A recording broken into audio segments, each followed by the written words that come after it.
Joseph de la Capelle, catholique et légitimiste. Le malaise français.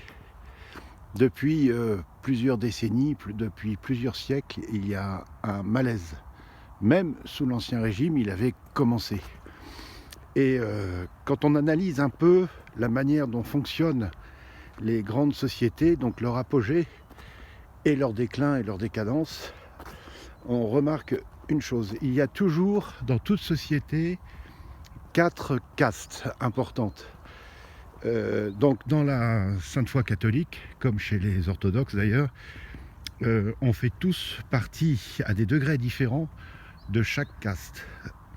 Donc il y a en haut les prêtres, la caste sacerdotale, c'est-à-dire la caste qui est en relation profonde avec Dieu.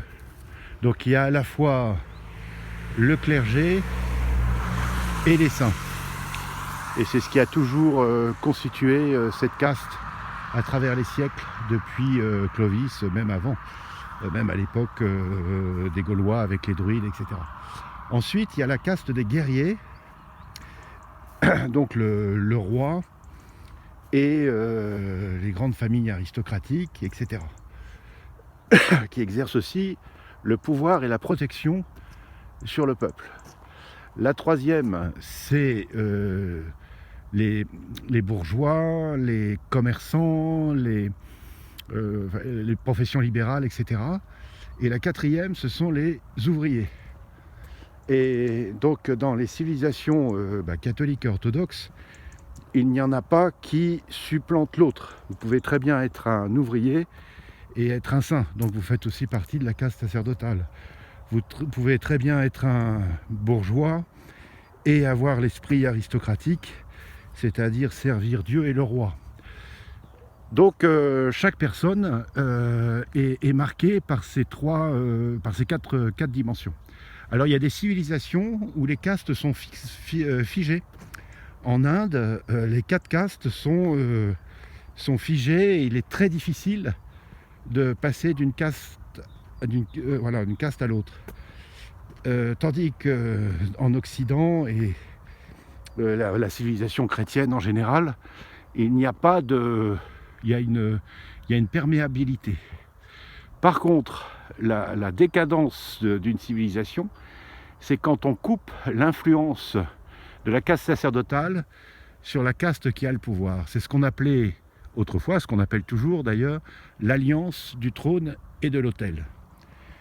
Et donc, si on fait cette rupture, donc la rupture chez nous, évidemment, ça a été flagrant à la Révolution française, c'est-à-dire que la caste de ceux qui ont le pouvoir, on virait le roi, donc aussi la caste bourgeoise, etc., la caste d'argent. Parce que la caste d'argent n'est pas forcément mauvaise.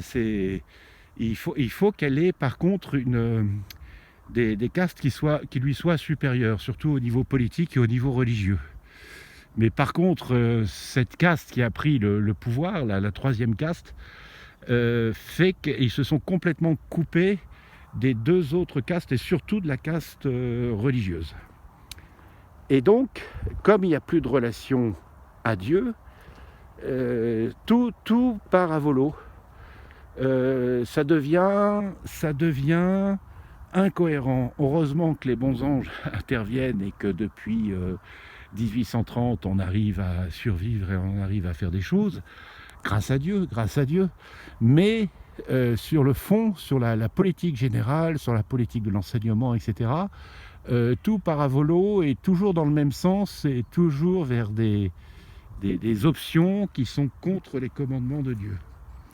Et donc ça vient de là, le malaise français. Le malaise français et le malaise occidental. Alors les États-Unis sont construits de manière complètement différente, parce que toutes les religions se valent, donc il n'y a pas la cohérence qu'il y avait dans les anciennes monarchies européennes. Et alors il y a un pays qui a respecté ça de manière très forte. Alors les petits pays, le Liechtenstein, Monaco, etc. Mais enfin bon, c'est un peu... Ça, c'est pas anecdotique, mais enfin, voilà, ce sont des pays qui sont quand même pas très grands.